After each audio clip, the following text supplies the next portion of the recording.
Seven मामा खे ख़बर ॾींदा हलूं तालका रिपोर्टर मोहम्मद सफ़र सेवानी जी रिपोर्ट मुताबिक़ seven J government boys high school में एक अज़ीम शान जश्न मिलाद मुस्तफ़ा सल्लल्लाहु अलैहि वसल्लम जे शान में एक खूबसूरत महफ़िल सजाई वई।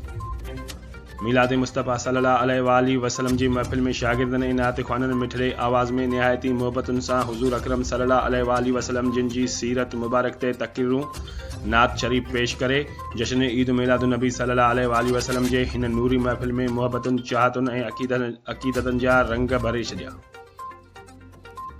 मिलाद मुस्तफ़ा सल्लल्लाहु अलैहि वसल्लम जी महफ़िल में government boys high school seven जे अॻूणे हेडमास्टर साईं अली नवाज़ सोलंगी ऐं ॿियनि उस्तादनि स्कूल जे शागिर्दनि ऐं नात ख़्वान मिठड़े आवाज़ में नातियूं पेश कयूं ऐं शागिर्दनि इस्लामी मालूमात बाबति तक़रीरूं पिणु कयूं। शागिर्दनि में बहितरीन कारकर्दगी ॾेखारण ते शागिर्दनि में इनामात शेड्यूल ऐं तोहफ़ा पिणु विराया विया।